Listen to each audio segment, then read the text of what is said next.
Welcome to this explainer. Today, we're embarking on an absolutely fascinating journey into the hidden psychology of, well, our everyday feline companions. We're looking at a brilliant piece of writing simply titled Cat, which basically peels back the layers of our modern lives to reveal the wild heart beating right there inside your living room pet. We're going to explore the domestic predator's ancestral dream. Okay, let's dive into this. When you look at your cat curled up on the rug, sleeping soundly, you probably think you know exactly what's going on in that little head. But what is your cat really dreaming about? It's time to question that cozy illusion we all so easily buy into when we see our pets dozing away. Which brings us to the first phase of our narrative, the fat cat's illusion. On the surface, everything looks perfectly peaceful, perfectly tame. But a wild mind remains completely unseen. The text begins by painting a picture we're all incredibly familiar with.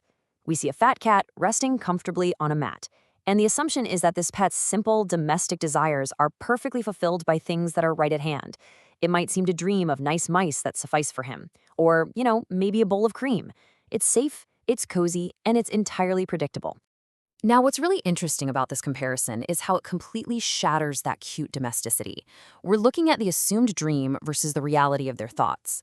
Instead of just dreaming about a bowl of cream, in its mind, the cat walks in thought unbound and proud, returning to a place where things loud, roared, and fought.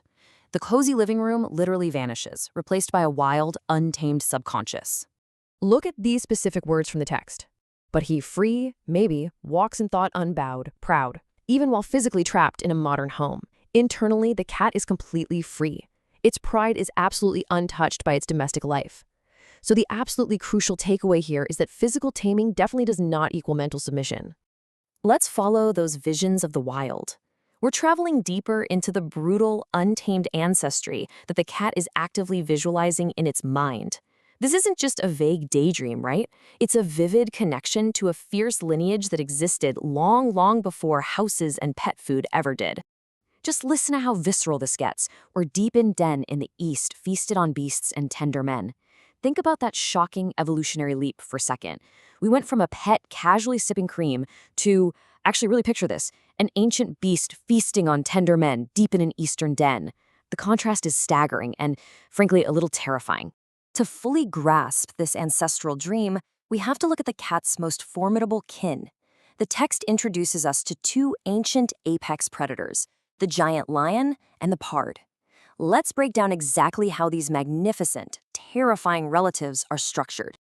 And this brilliantly illustrates the magnificent textural sensory language used in the poem. Let's compare these two predators side by side. The giant lion is described with immense physical power, an iron claw in paw, and a huge ruthless tooth in gory jaw, a creature that loudly roared and fought. Then we have the pard, described as dark-starred and fleet upon feet, utilizing tactical stealth, as it soft from aloft leaps on his meat. It's an incredibly vivid catalog of predatory perfection. Let's zoom in on the pard for a moment. Based directly on the text, this is a dark-starred, fleet-footed feline kin that leaps softly from aloft onto its meat. It represents a terrifying aerial agility. It's essentially the silent assassin of the cat's ancestry, striking from the shadows above. As we take in all that raw, violent power, we must confront the reality of the unforgotten predator. The text reminds us of ancient environments where woods loom in gloom. These elements might seem distant now, but they're still incredibly present in the mind of the animal sitting right next to you. Let's trace this and see how this builds across history, showing a fascinating progression. Millennia ago, they lived where woods loom in gloom. Moving through the ages, these creatures were fierce and free. Eventually, civilization takes hold, and tamed is he. Which brings us down to today, the fat cat on the mat kept as a pet. It seems like a complete transformation, right? An entirely subdued creature. But here is the final, brilliant twist of the text. He does not forget.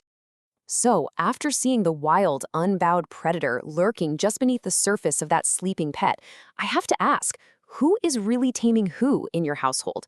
Are they truly our domesticated companions, or just apex predators patiently biding their time on a comfortable mat? It definitely leaves you looking at your own domestic predators in a completely new and slightly chilling light.